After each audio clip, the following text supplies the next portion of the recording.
everyone, and welcome back to the KukieKnits podcast. My name is Ira and I'm your host here. I'm coming to you from beautiful Sydney, Australia, and I'm mostly a knitter and I occasionally dabble in other crafts, and you are watching episode 21 of my podcast series. And if you're your first time here, if you're your first time viewer, thanks so much for giving me a go. And if you're a returning viewer, thank you so much for waiting for me to come back. I'm also available on Ravelry and Instagram as KukieKnits if you want to follow me on any other platforms. So it's been a couple of months since I've podcasted, and I've done a little bit of knitting, so that's exciting.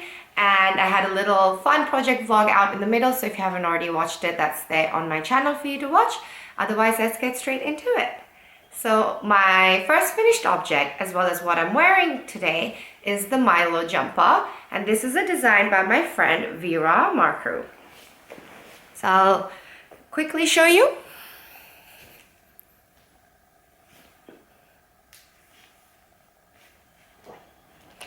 I'll also pop a picture in, and this is knit in Knit Picks High Desert Sport, so it's a 5-ply yarn, and in the colorway Ponderosa Heather.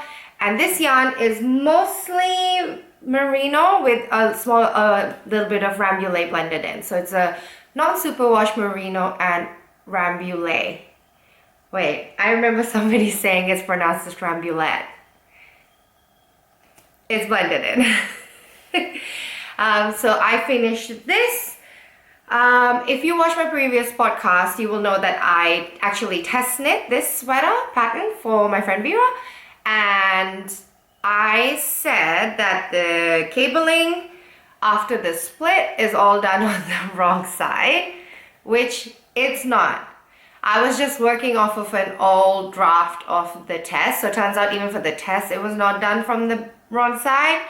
But I did the entirety after the split, all the cabling on the wrong side. So I feel very silly, yet quite accomplished that I managed to do that. And yeah, I pretty much knit it as written, other than the fact that I just shortened it a little bit. I don't like a super long sweater. This is about as full length as I like on me. Like that's my belly button there, so that's about as long as I would like a sweater. And I think that this fun detailing of the ribbing only being on this side and the cabling going all the way down to the front is so fun and unique. It's such a clean looking sweater. So I've been wearing this heaps. It's starting to warm up here, so I think the time of full sweaters might be over. I'm sure we'll get a cold like blast in the middle for a week or something, but I wore this heaps. I even wore it to work, which I don't usually tend to wear my knitted items to work too much, as I don't really have a desk job, but I just love the feeling of it, that I was wearing it to work and then I take it off so I wouldn't get it dirty. Yeah, I love it. I'm going through a V-neck phase at the moment, I think. So that's my first finished object, the Milo the jumper by Vera Marcu. And then my next finished object is this. Well, I'm cheating a little bit. This is Sunde, S-U-N-D-E, Sunde the sweater by Susanna Kaartinen, who is a Finnish and Australian designer. And I test knit this for her earlier in the year, and it was a secret test knit, so I couldn't show you guys.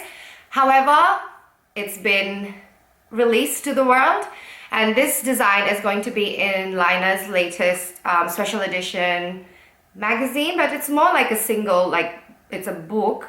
It's not part of the normal subscription, called Nordic Knits, which is available for pre-order now, and it's getting released on October the 8th. And Susanna's pattern is one of the beautiful patterns in the magazine. So I loved the look of this sweater, especially in Susanna's colorway. She did like a white, like a cream sweater with black striping and red piping, and I thought it was so cute. And the other draw of the sweater for me was that it's actually knit sideways. So you can see that the stripes are horizontal in the body. because it's knit sideways, and I love the like nice thick v-neck. Like I said, I'm going through a v-neck phase.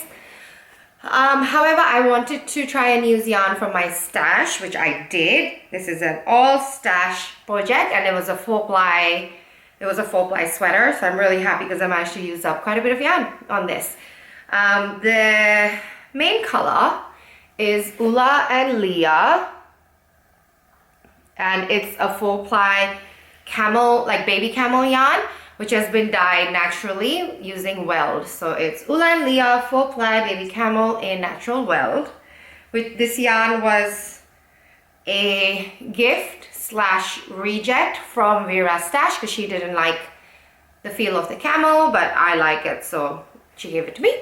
And then the contrast color, this nice bright orange, is Bellevue Park Farms. Bellevue Park 4-ply non-superwash merino. Bellevue Park, I think they call Bellevue Park Farms. They're an Australian yarn producer, and they produce just the most beautiful, soft, non-superwash merino. And this is in the colorway Apricot. I don't know if I said that already.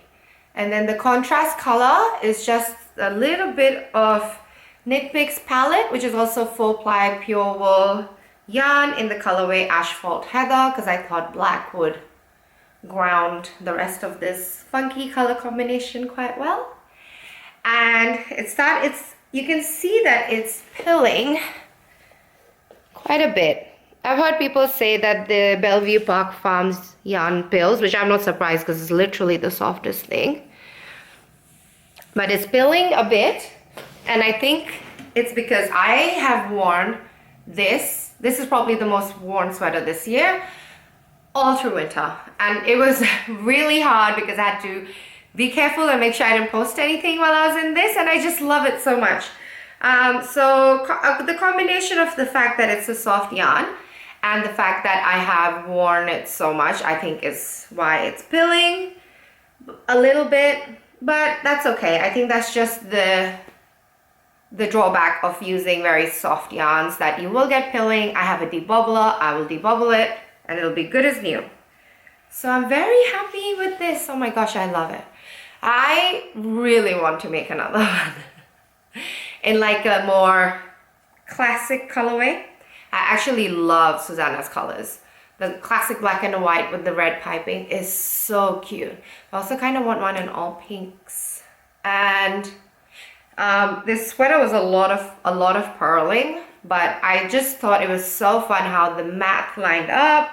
She even has in the back that the ribbing lines up with the striping, and like even the fact that where you pick up the sleeve between this little row and the last row on the body, it's like exactly 6 rows. It's like 2 rows of the stripe and the 6 rows of the main color, and it even lines up in this little, like, attention to detail, y'all, attention to detail. So I really, really love this sweater. This is Sunde by Susanna Kaartinen. And then my next finished object is the Underlace top by Lily Kate France. And this is the top that I can't even tell which is the front and the back. Okay, that's definitely the back. So this is the top that I made the little video blog about, because it had been a lingering whip for a gazillion years. Pretty much like 90% done. And I took you guys along with me as I finished it. The gray is BioBalance, BC Garn BioBalance, which is a 55% wool and a 45% cotton. And then the contrast is this fun little multicolored cream yarn. It's a undyed base that available to hand dye. And this is leftovers because I've used the same yarn for the Cumulus tee, and I got mine from Fibre Arts Shed in she's based in the Central Coast, and she has a few really nice bases that you can over dye, or in my case just use it by itself. So the modifications I did was that usually in the top the shaping goes all the way in like this, and it's quite cropped. I shaped in and then went straight a little bit and just a touch out because that's more flattering on my body type. I didn't quite measure it, but I think I've lengthened it a bit. And I did a shorter folded hem. In the pattern, the folded hem is quite thick because it aligns with the striping that is done in the sample. But mine, I just did a thin little one, and I've already been wearing it, and it's such a cute wearable top. I don't know why it took me so long to finish. But yeah, the Underlace top by Lily Kate France. And then my last finished object. So if you've been a long-term viewer on my channel, if you've been here from the beginning, you would have heard me say, I'm never going to make socks. Oh, I made socks. I really like socks, but I'm just going to stick to the one vanilla sock because it's like an easy to do project. I don't want to overcomplicate my socks. So I'm never going to try any other socks. So of course, my next finished object is a pair of colorwork socks. Ever since I got the new Summer Lee knitting book, like, oh, she's got me in a chokehold. I just want to make all the fun, colorful things. And then you also would have heard me say that I would never need to buy another sock pattern again because I have that book, it has everything in it. And then Summer went and released the Colorwork Cuff Club, which is a club. And it comes with a colorwork cuff pattern every month. It's a year-long club, and there's a basic sock pattern that you sort of then knit on the bottom. There is instructions on each colorwork cuff for the month of how to alter the base pattern to work with that chart, but that's pretty much how it works. So she started it in August. In August, she had 2 charts released as the first month, and this second I saw this one. Ah, it's so cute. So the main sock yarn, the body of the sock is Lang Jawoll, which is the first time I've used this yarn, in the colorway 2115, and then the fun lime green is from a like sock leftover yarn swap thing I did with my friend M because she didn't like the other color that came in this sock club, and she'd already knit a pair of socks out of it and she didn't want the rest, so we kind of swapped with sock yarns with color she liked, and then I took hers. So but the yarn is from Australian Wool Store, from their sock club, and this is from July last year. Definitely. I'm so obsessed. So the September sock pattern is out, and I like it, but it's not calling to me immediately, which is good because I'm going to work on more of my whips. But hopefully someday I'll get around to it. I definitely did a better job in this second sock. I am a very loose colorwork knitter, is what I've realized. It's because I knit double-handed colorwork, right and left, and I'm not a continental knitter, I'm a right-handed knitter.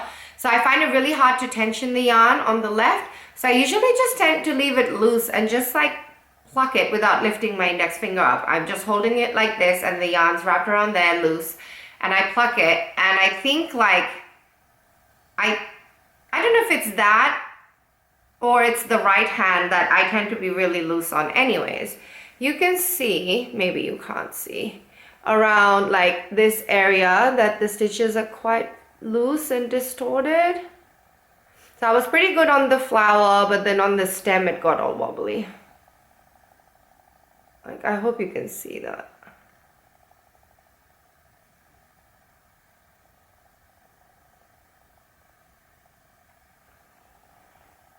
But I figured it out on the second sock, where I tensioned it enough so it wasn't so loose but not so tight that I couldn't get it over my foot. So that's the second sock. And I think it's looking much, much, much, much, much better. And I'm really happy with it. That's my last finished object, my cute socks. Okay, my first work in progress is the Minimalist Cable Cardigan by Carina Spencer. And I am knitting this in Donegal Woolen Mills 8-ply luxury in the colorway Lavender, which is this beautiful purple. So I'm knitting this for my mother-in-law, and she chose the pattern and she chose the color. So I've done the right cable front. It's a long cardigan. And that's the pattern. It's beautiful. And I've done the stockinette back. And the left cable front literally just came off the blocking mat before this filming session began.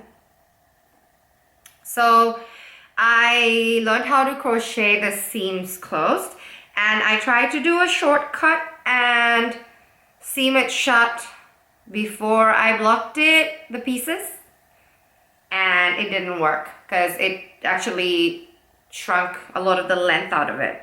So I unpicked it, blocked the pieces, and then reseamed it. I'm quite chuffed with my seam. Yeah. So my mother was a bit taller than me, but you can sort of get an idea.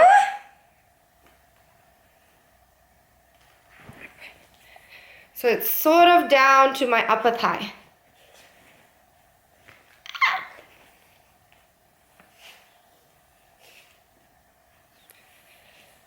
It's going to be beautiful. So the rest of the pattern's quite straightforward. It's, well, the back is supposed to be reverse stockinette, but we don't do reverse stockinette around here. So it's just stockinette, and the sleeves are going to be stockinette, and then there's the button band. So I just need to seam these pieces together and then start on the sleeves. So that's my first one. And then my next work in progress is the Amy Slipover, which is a pattern by Sunde's Garn. And I'm knitting it in Juniper Moon Farms Patagonia, which is a 5-ply non-superwash merino in the colorway Rust, which is this color. So I've done the front and the back. I had a little bit of a thing where I did the back first, then I did the front, and I decided I wanted a little bit more length on it. So I undid the back to add more length, and I've done one of the ties,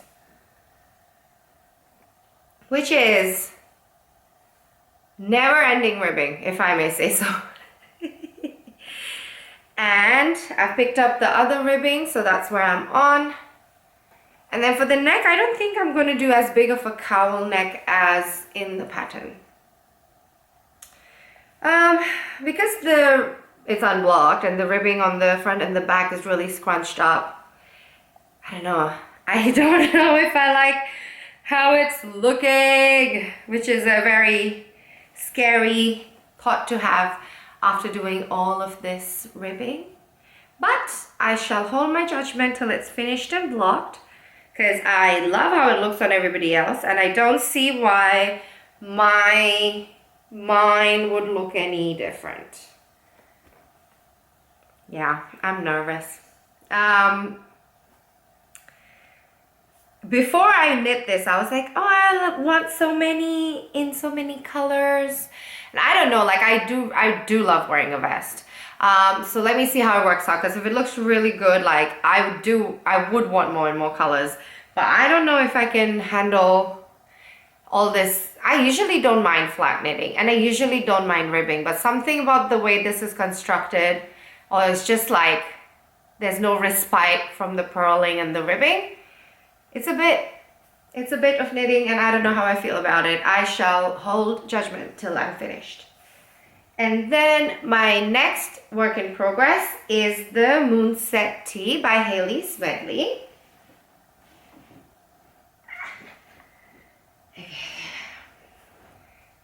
which also, I'm on a mission to finish my whips, by the way. You will notice that there is really no new whips if you've been watching this channel. So I finished the 2 sleeves.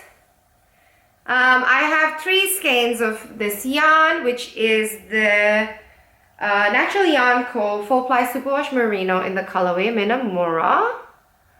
This beautiful tonal, my husband says it looks like grass, which is very on theme for spring, by the way. I have 3 skeins and I'm alternating skeins in the body. When I had to join the 3rd skein in, I decided to actually do the sleeves first so I could use up as much of the yarn as I could. So I put the body on hold, did the sleeves, and now I'm back onto the body and all the yarn management that comes with alternating skeins. However, I'm really excited to have this in my wardrobe. This is not the first time I've knit this pattern. And I just love this green and I want to make it like full length and I want to, you know, be like all like fun and casual knitted tee girl life. So hopefully I can get it done when I can still wear it before it gets too hot here. That's the Moonset Tee by Hayley Smedley. And then my last work in progress, hang on, this is going to be a process.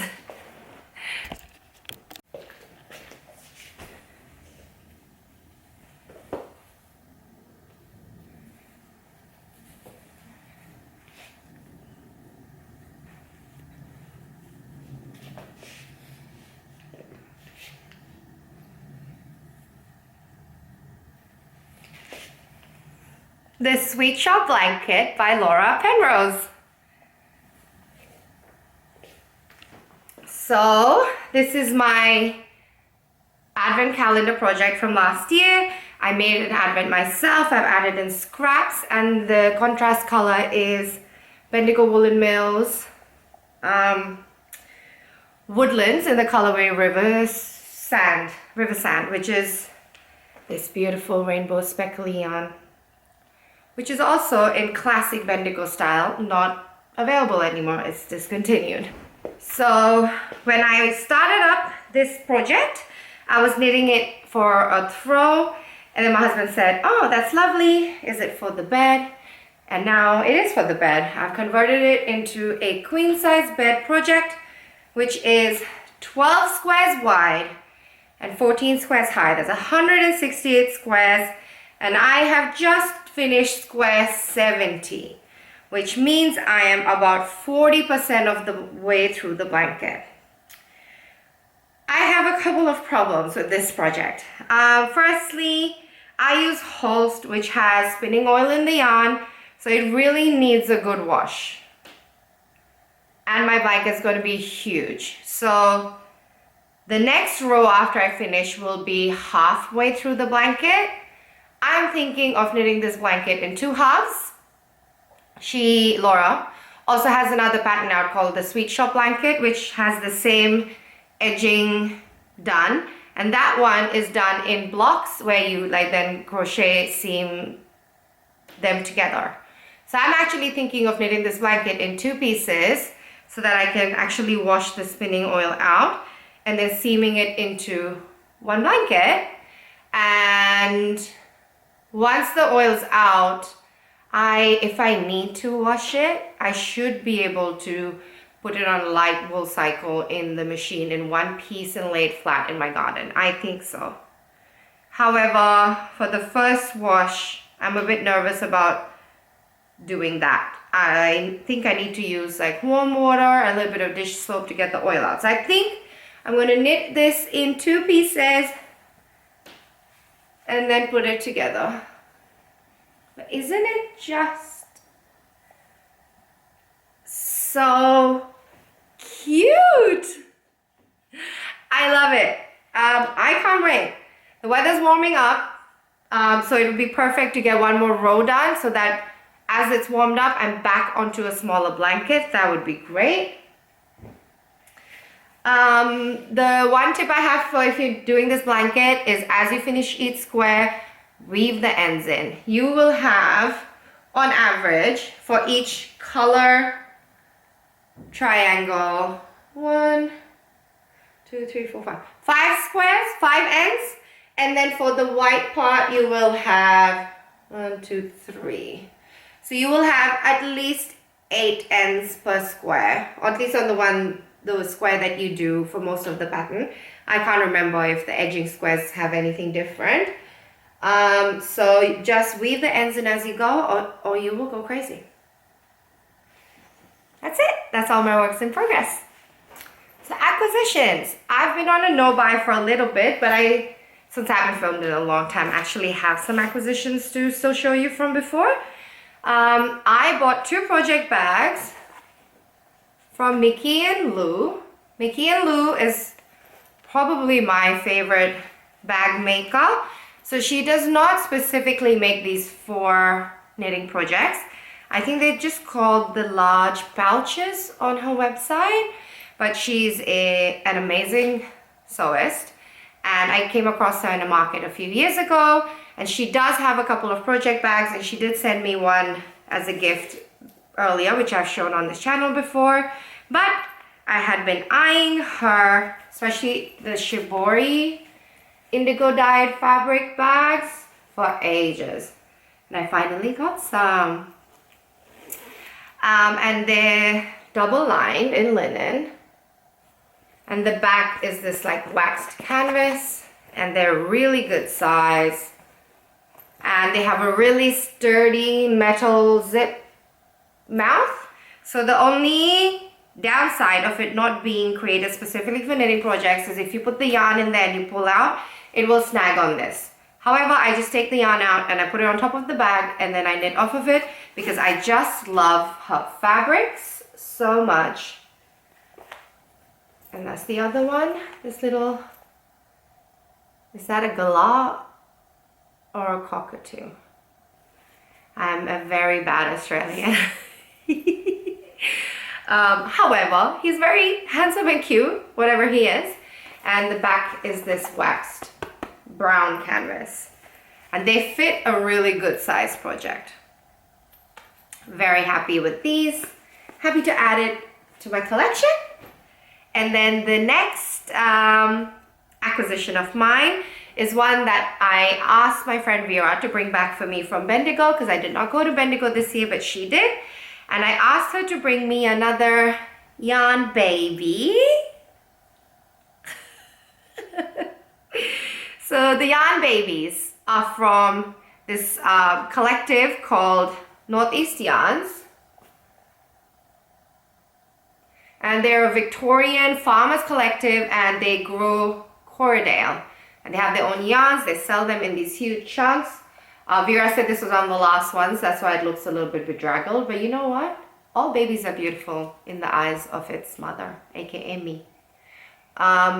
I bought a yarn baby at Bendigo last year. Loved it. I've already knit it up. And this is my second yarn baby, and I don't know what I'm going to make with it, but I'm so excited. And I specifically asked her to get me the white, because I just wanted this.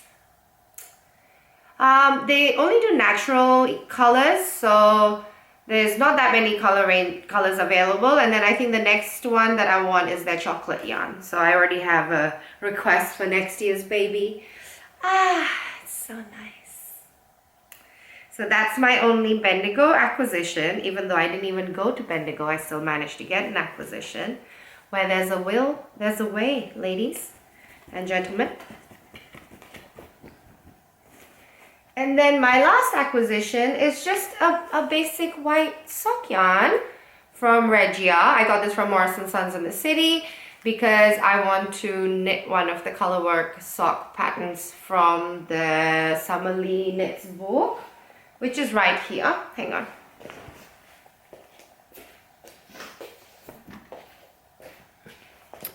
This book, the sock project.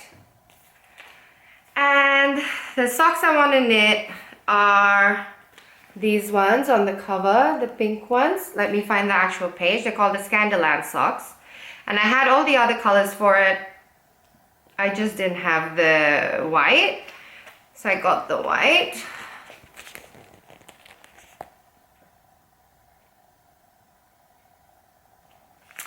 However, all the projects on Ravelry is saying that the chart doesn't match what the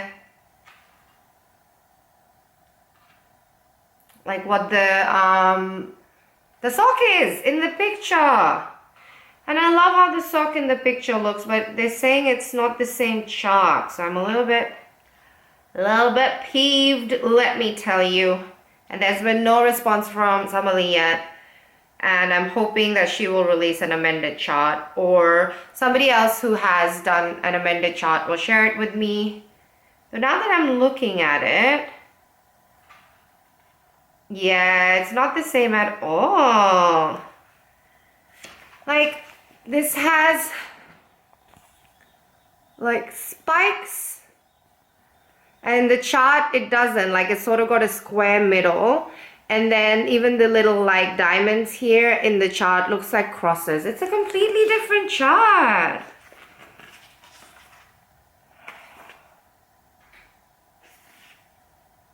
Later, eye problem.